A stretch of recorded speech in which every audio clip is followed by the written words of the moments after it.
Kevin Durant hindi na nirespeto ng Suns, gusto na agad ipamigay kahit hindi pa tapos ang season. Bagong trabahong tinanggap ni Curry sa Davidson. Makakaapekto ba ito sa tungkulin sa Warriors? At Butler emosyonal ang mensahe sa Warriors matapos ang laro.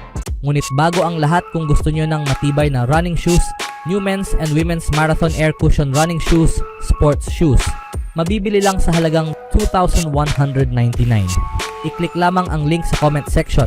Hindi pa tapos ang NBA season pero pinag-uusapan na ang pagtatapos ng Kevin Durant era sa Phoenix Suns. Totoo, isa ang Suns sa pinakamalalaking pagkadismaya ngayong season dahil mayroon lamang silang nakakaawang record na 30-34. May 1.5 laro ang agwat mula sa huling play-in spot sa Western Conference. Hindi na rin ito maisisisi sa injuries tulad ng mga nakaraang taon. Ngunit sa isang roster na binubuo ng mabibigat na pangalan tulad ni Durant, Devin Booker at Bradley Beal na kumakain ng malaking bahagi ng payroll, madaling makita kung saan nagkakaproblema ang Phoenix.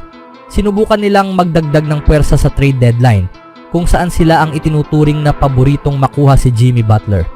Ngunit hindi ito natuloy dahil ang pangunahing manlalarong nais nilang ipamigay, si Beal, ay may no trade clause at ayaw ng Miami Heat na kunin ang kanyang mabigat na kontrata dahil sinubukan at nabigo ang Suns na i-trade si Durant.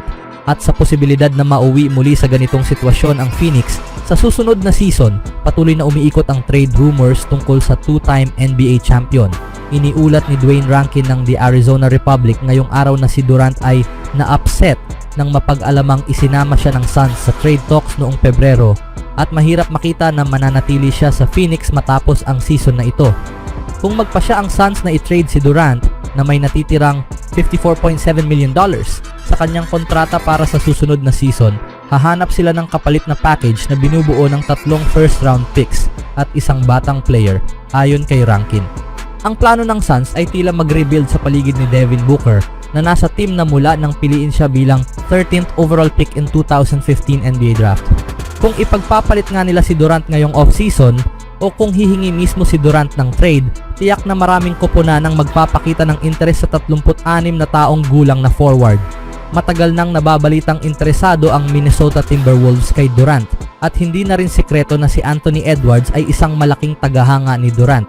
Isa rin sa mga koponang may koneksyon kay Durant ang Houston Rockets na may mga assets na gugustuhin ng Suns bilang kapalit. Noong una, kinokonsidera rin ang Dallas Mavericks bilang isang posibleng destinasyon para kay Durant sa isang trade, ngunit ayon kay Mark Stein, overstated o pinalaki lamang ang interes ng team. Hindi pa tiyak kung sino pang ibang koponan ang maaring lumitaw bilang potential suitors para kay Durant ngayong summer, pero siguradong magkakaroon ng matinding bidding war para sa kanyang serbisyo. Para naman sa Suns, hindi lang simpleng pag-trade kay Durant ang makakapag-ayos ng kanilang problema. Dapat din nilang ikonsidera ang pagpapamigay kay Beal ngayong summer kung nais nilang magsimula muli na may mas malinis na slate. Kung ipamimigay ng Phoenix si Durant at magawang alisin ang kontrata ni Beal, mas mapapaganda nila ang kanilang financial position upang bumuo ng mas balanseng roster sa paligid ni Booker, na sa edad na 28 ay patuloy pa ring nagpapakita ng all-star caliber na laro. Anong masasabi niyo mga kaibigan sa sitwasyon ngayon ni Durant? Sa ibang balita naman, hindi lang sa tingin ko na kaya mong magtagumpay sa antas na ito, pero hindi ko rin kailangan na maging iba ka sa kung sino ka talaga sa prosesong ito, ani Bob McKillop, coach ng Davidson Wildcats, habang nire-recruit si Stephen Curry. Kamakailan, inanunsyo na ang Golden State Warrior ay tatanggap ng bagong papel sa Davidson bilang Assistant General Manager para sa kanilang basketball programs, kaya siya ang kauna-unahang aktibong manlalaro sa US Major Professional Sports na tumanggap ng administratibong posisyon sa isang NCAA team. Ayon kay Shams Charania ng ESPN, sa bagong papel na ito, magbibigay si Curry ng gabay at payo sa mga atletang lalaki at babae batay sa kanyang mga naging karanasan sa kolehiyo at profesional na basketball. Ngunit bakit niya tinanggap ang tungkuling ito? Ibinunyag ng One Sports ang sagot.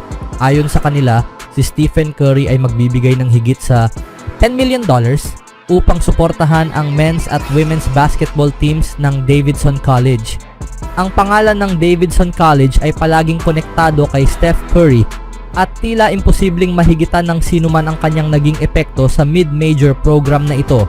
Sa kanyang 3 season sa Davidson, naging all-time leading scorer si Curry sa kasaysayan ng men's basketball program ng paaralan.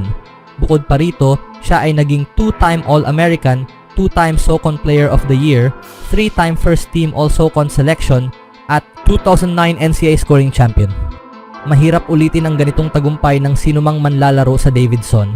Noong season na iyon, nag-average si Curry ng 29 na puntos, 6 na assists, at 3 steals kada laro, ngunit hindi ito ang dahilan kung bakit siya hindi malilimutan. Mas matatandaan siya sa kanyang hindi kapanipaniwalang performance sa makasaysayang takbo ng Davidson patungo sa Elite 8 noong kanyang sophomore year. Isa sa kanyang pinakamatinding laro ay nang talunin nila ang powerhouse na Gonzaga kung saan nagtala siya ng 40 points with shooting 8 out of 10 from the 3-point line. Isang performance na kabilang sa pinakanakamamangha sa kasaysayan ng March Madness. Sa buong 4 na laro ng kanilang NCAA tournament run, nag-average siya ng 32 puntos kada laro. Isang kahangahangang feat na nagpapatunay kung bakit siya ang greatest shooter of all time. Ngunit ngayon, haharapin niya ang isang bagong papel at isang bagong hamon. Nito ay mag-invest sa susunod na student athlete na papasok sa Davidson ngayon. Umaasa ang mga tagahanga na may susunod na Steph Curry na lalabas mula sa Davidson, at sino pa nga ba ang mas nararapat na tumulong sa paghubog ng programa kundi ang alamat mismo. Matapos lumabas ang balita, ibinahagi ng head coach ng Warriors na si Steve Kerr ang kanyang saloobin tungkol sa anunsyo ni Stephen Curry kaugnay ng kanyang bagong papel sa Davidson College.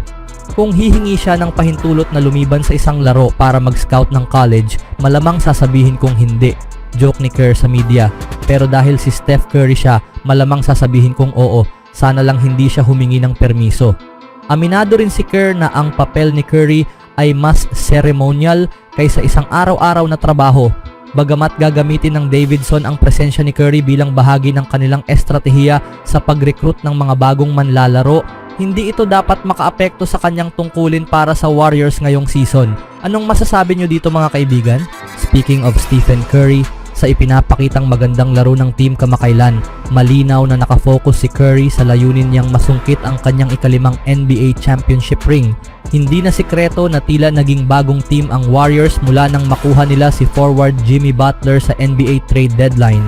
Nagpatuloy ito sa panalo laban sa Portland Trail Blazers sa Chase Center nitong Martes, kung saan nagtala si Butler ng kanyang unang triple-double mula nang sumali sa Golden State. Ang veteranong manlalaro ay nagpakitang gilas sa kanyang balanseng laro na may 15 puntos, 10 assists, 10 rebounds at 3 steals, isang malinaw na simbolo ng kanyang malawakang epekto sa Warriors. Bagamat napatunayan na niya ang kanyang kakayahan sa opensa, malaki rin ang naiaambag niya sa iba pang aspeto ng laro, na isa sa pangunahing dahilan kung bakit may 12-1 record for Warriors kapag siya ay nasa lineup. Sa kabila ng malaking papel na ginampanan niya sa pagbago ng takbo ng season ng Warriors, hindi interesado si Butler na akuin ang lahat ng kredito. Matapos ang laban noong Lunes, ibinigay niya ang pasasalamat sa kanyang mga kakampi para sa kanyang kahangahangang laro.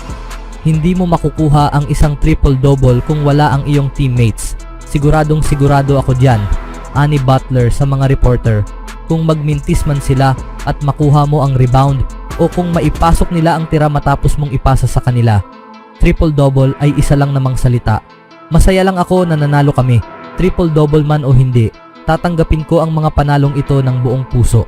Bukod sa pagiging unang Warrior na nagtala ng triple-double ngayong, o kung maipasok nila ang shooting matapos mong ipasa sa kanila.